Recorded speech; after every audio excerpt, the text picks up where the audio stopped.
We're still waiting on a bunch of people though, aren't we? Brian?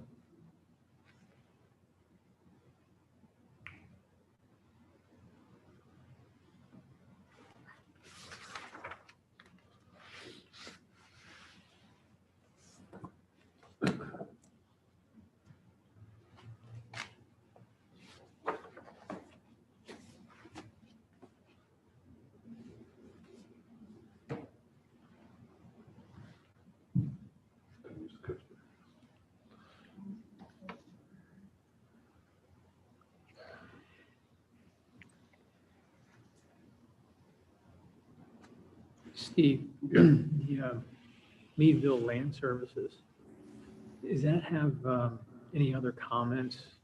That would be the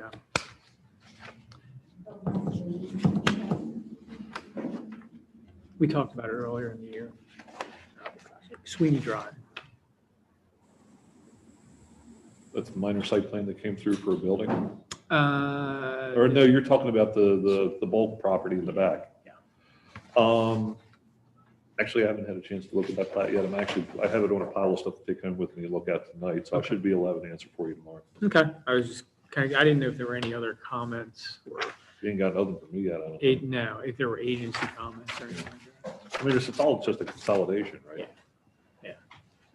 Is it process, is it being processed as a simplified plat? Because that's one I know you're gonna come back with later with, Well, we're doing the forest conservation with it. that's right. Okay. Brian, can you hear me? Yes. Aaron?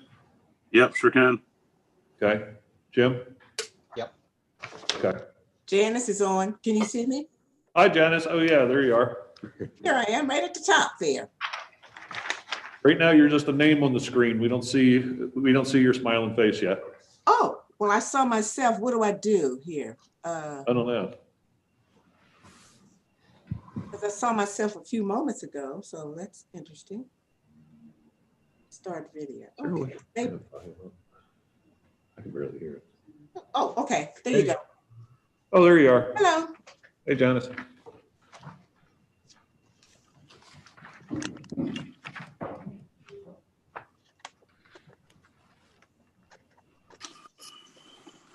Yeah, we're just, give us a couple minutes. We're just adjusting a couple things in here in-house. We can barely hear any of you. We think it's something on our end, not yours, so just stand by. Okay.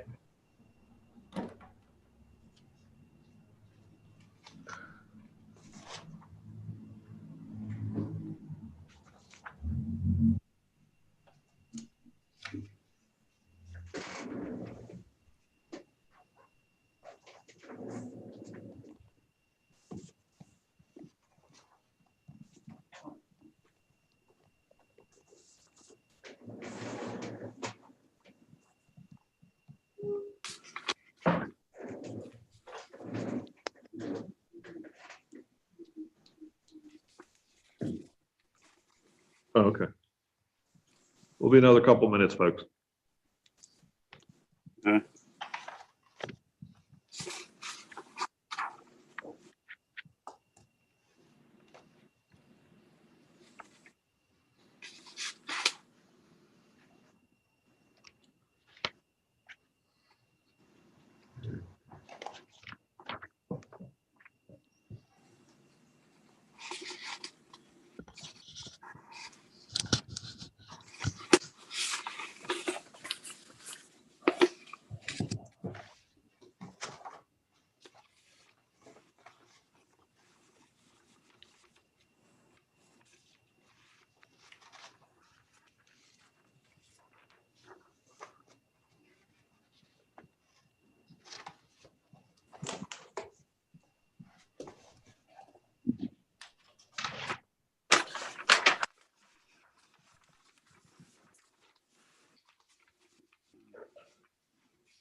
What did you do? You just turn the volume up? I think so. Could we have a voice check on all of you, please? Check. Check. Check. Okay, we can hear you much better now. Okay, we're just waiting for Debbie to get back from locking the front door and we'll get started.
You did.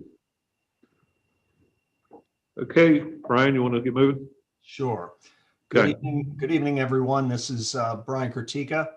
I'm the chair for the City of Hagerstown Board of Zoning Appeals. Today is November 18th, 2020, and we're conducting this meeting partially by Zoom and partially in person at City Hall.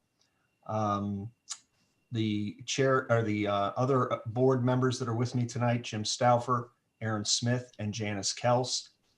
And we also have with us our zoning administrator, Steve Bachmiller, and our zoning assistant, Debbie Calhoun. Mr. Chairman, we also have Greg Deck in the house as well. Oh, great. Oh, I see Greg way in the back. Thanks, Greg. You're a lot farther away. Today we have one case and the case number is Z 2020-10. And the applicant is Pastor Clarence Hurd on behalf of the People's Gospel Tabernacle of Hagerstown. Mr. Bachmiller, if you could give us a summary of the request. Yes, this is, bear with me one second here. We just recycled this file, right? This is the same file as last. Okay. This is case 2020-10. This was actually heard at your last meeting for a number of variances. However, they've discovered that a revised elevation on the building required one of them to come back for reconsideration of one of those variances because the addition is going to be closer to the street than you understood it to be at your last meeting. So what we're doing is we're going to reopen the hearing so you can discuss the changed configuration of the addition, the more or less of a variance? I guess it's more of a variance into the setback. And then you'll make your decision. Then we'll have a decision in order that'll be produced that will be referring to both the hearing last month plus this hearing. We're still within the 45 days from the last meeting. So it'll be incumbent upon me to get a draft together on this decision pretty quickly for your review so we can not miss the 45-day automatic approval period. But I figure it's no sense doing two separate case numbers and two separate hearings. We just reopen this one and add to the record. Okay. So with that, this is case Z 2020-10. The applicant is Pastor Clarence Hurd, People's Gospel Tabernacle of Hagerstown. The property is located at 543 Security Boulevard in the RMed zoning district. The request is for a variance to reduce the previously granted front setback along Freidinger Avenue to 13 feet. This application is being made for the reason that under Article 4, Section D5A, the minimum front setback is 25 feet in the RMed zoning district. This is an amendment to the package of variances considered by the board at its most recent meeting. Deadline for written decision is January 2nd, but given the fact that it's being piggybacked with the prior hearing, it's actually going to be done much sooner than that. You have the standard 6 standard criteria that you review all variances by. They cite the existing size of the property and location of the existing church's unique conditions. And we got no comment back from any of the other review agencies. Okay. Thank you. Was the property posted again for this? What's that? Was the property posted again for this? Yes, it was. Okay, great. All right, let me run through the order of procedure for the record. Decisions in this case heard tonight are based on general and specific criteria as enumerated in the Land Management Code for the City of Hagerstown.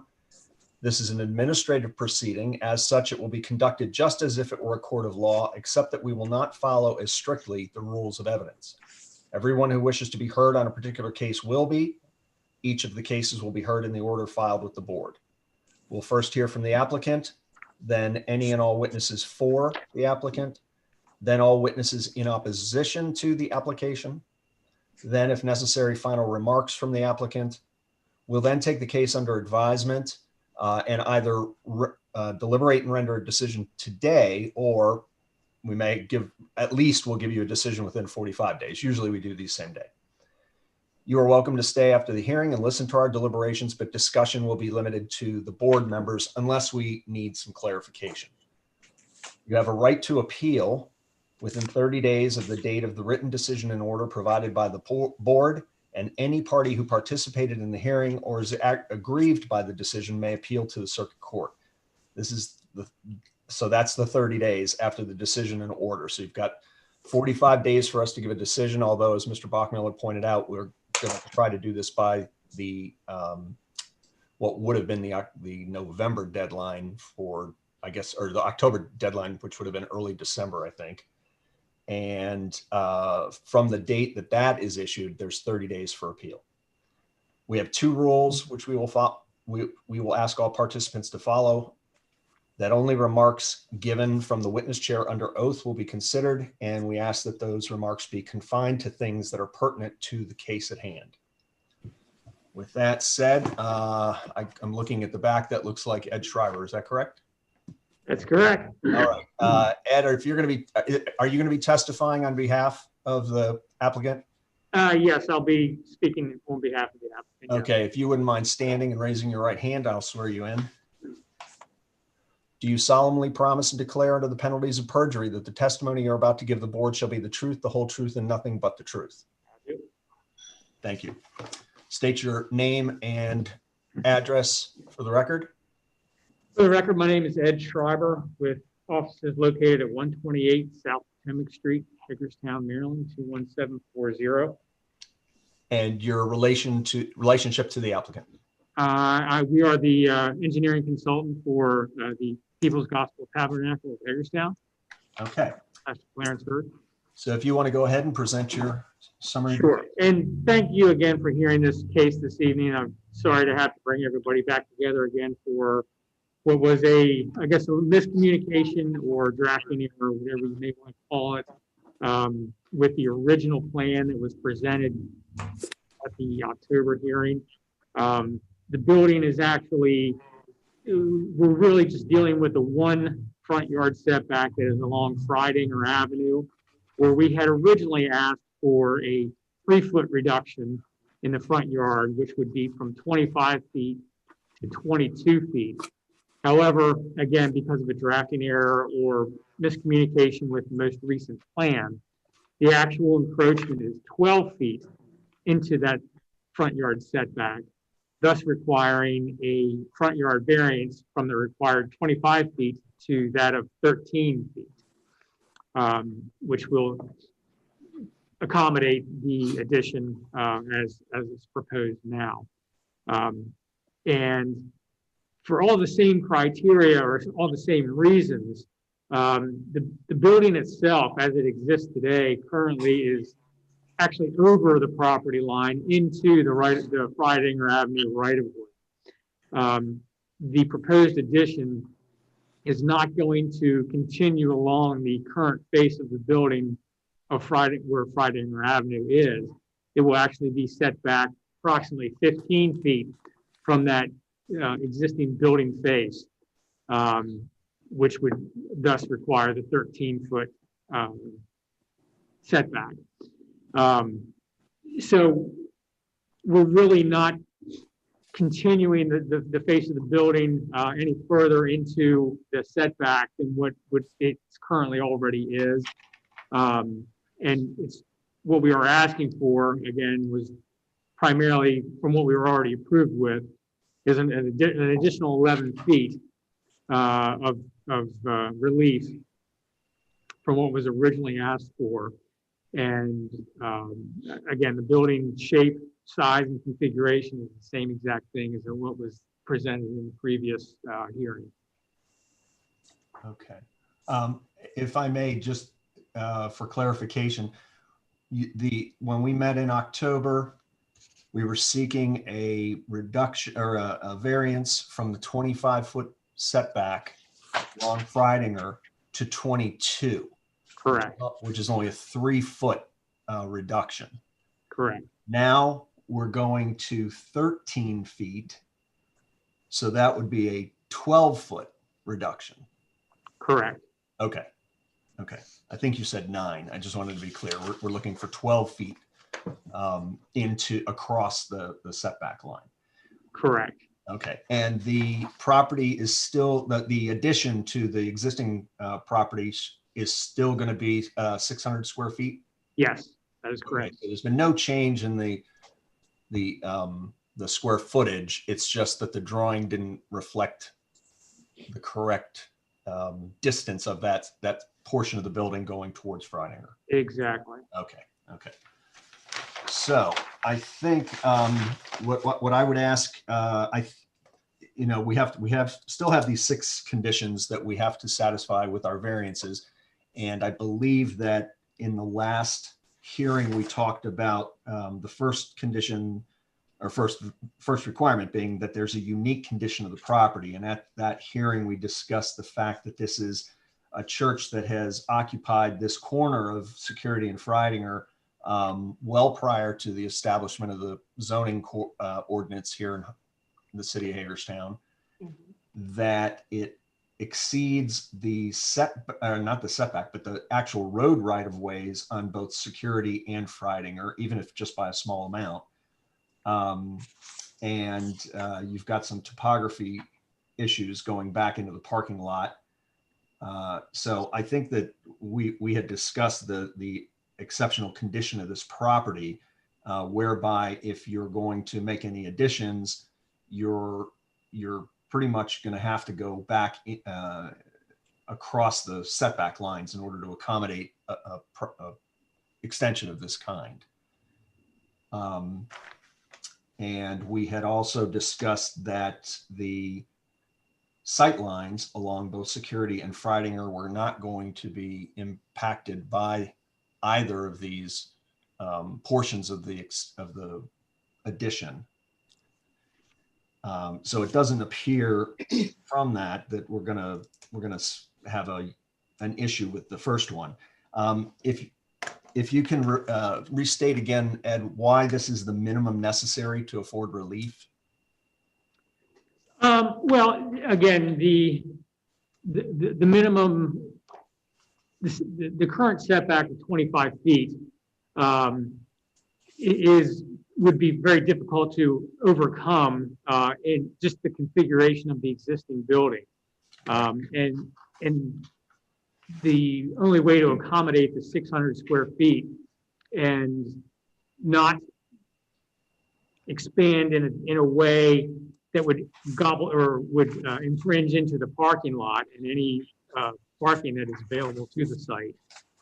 This is just by going on both sides of the building and with only theoretically a 6-foot addition to the building is really all we're asking for. That's why this is the minimum that we could really come up with, and still make it a functional addition. Okay. And let's see. And the church has owned, how long has the church owned this property? Do you recall? Since the 1940s, and they've actually acquired property to the east of the existing building and taken down an existing house that was in bad shape in order to create the parking lot, pave the parking lot, and improve the overall community there. Okay. All right. Okay.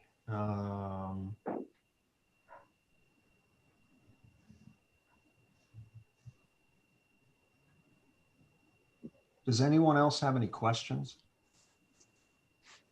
I mean, if you were, we went over all this at our last hearing. And I don't think that there's anything in this new request that really changes the questions we asked at that point, other than just to clarify how far into the past the setback line you're going. But if anybody else has anything at this point. Okay, hearing nothing. Let's see, is there anybody else present or online who has offered to speak in support of this application? We have nobody. And anybody in opposition? We have nobody. Okay. Ed, do you have anything to add? No, again, I believe all the rationale was laid out at the previous meeting and what we just touched on. And again, I apologize for having to bring everybody back in just for this clarification, but I felt it was necessary to do as quickly as possible before it became an issue. Okay. And that's what we're here for. We actually did have another hearing scheduled for today that canceled at the last minute. So we were all prepared to come anyhow. So it's not a problem. But we do appreciate your consideration of our time. So with that, we will, and nothing in writing received, Steve? No. Okay. So we'll go ahead and close the taking of testimony at this point, and we'll proceed to our deliberations. As I started to say before I closed out, we already covered the unique condition of this property at our last hearing. The minimum necessary to afford relief. This appears to be nothing more than really a drafting error that requires an additional 9 feet projection beyond the already considered 3-foot projection over the setback line for a total of 12. It does not encroach upon any sight lines. It does not appear to take up any parking spaces. It's at the back part of the church. And, you know, back, I guess that would, I can't even tell the direction here, but is that, which side is the ramp on? That would be the east side of the building. East side. Okay, so we're looking at the north then. So it projects down to the north toward Freidinger. And so it's really just an additional 9 feet we're talking about. It does seem to be the minimum necessary if that was what the original intent was. And we discussed that 600 square foot addition with it coming down and going over the setback on security and the setback on Freidinger, we're only talking about an additional 9 feet. It does not come down toward any further toward the road setback, and it's still out of the way from most person's view as they approach the church, especially from security and turning onto Freidinger.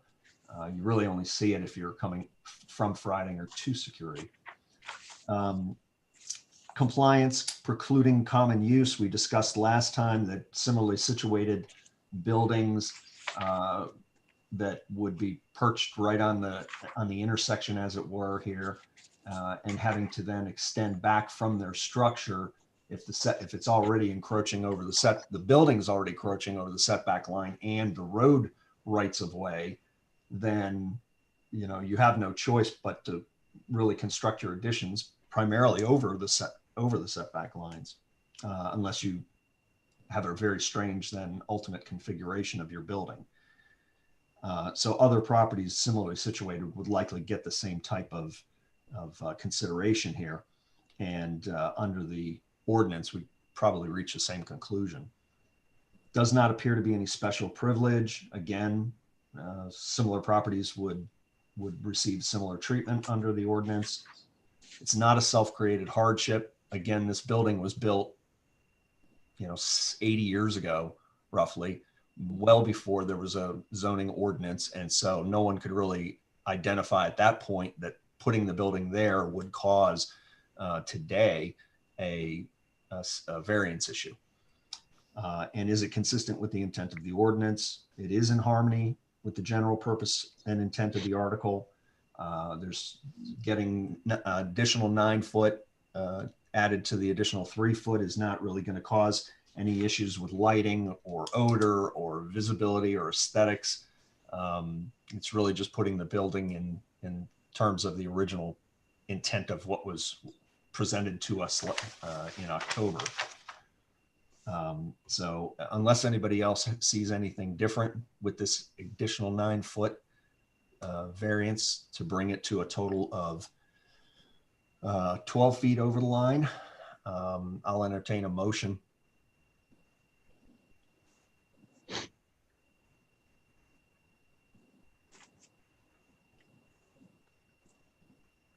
Mr. Chairman, I will make a motion to approve the variance. Okay, do I hear a second? A second. Okay. And as we discussed at our October hearing, the standard conditions apply to our, well, is everybody in agreement? Yes. Yes. Okay. Standard conditions do apply to our approval of this request, including the construction of this addition in line with the plan that was submitted for the addition. And if there's any additional changes that would require further consideration of variance, the applicant would be required to come back to this body for consideration. I don't think we added any other conditions last time, so we'll just keep it at that. With that, the board has unanimously agreed to approve the And could you speak up, please? yeah, we've agreed to approve the amended application to allow the construction of this addition with the increased variance along the Freidinger Avenue side of the building from a originally considered 3 foot variance to a now approved 12 foot variance. And that was a 5-0 vote. Yes. Okay.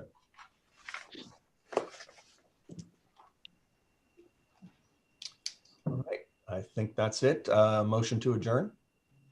Hey, Mr. Chairman, I just have one administrative item for you this evening. Sorry, go ahead. Just wanted to give you a heads up. The city planning staff is working with the planning commission to do its annual package of text amendments.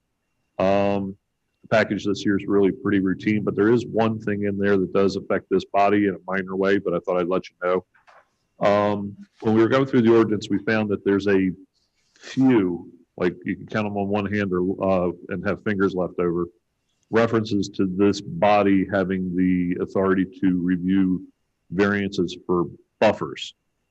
The way the ordinance is written, the vast majority of the requirements or the expectation of buffers fall under the purview of the planning commission.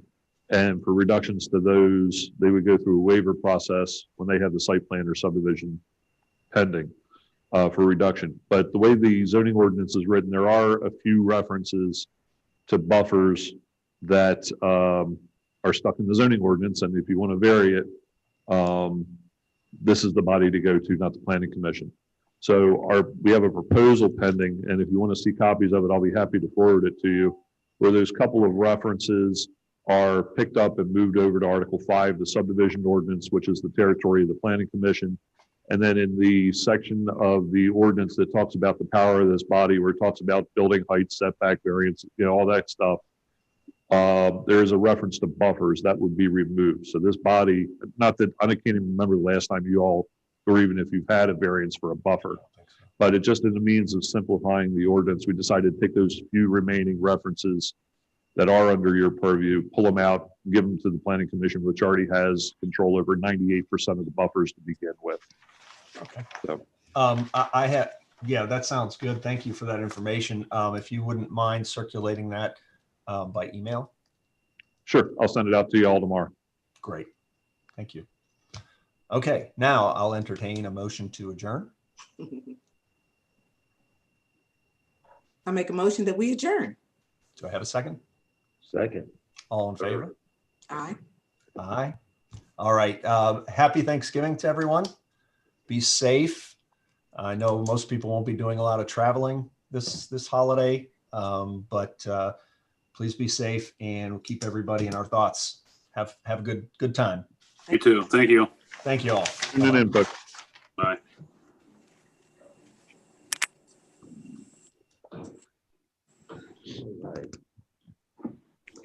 Steve, can I ask you a question? No. No? Yes. In preparing for the case that was canceled,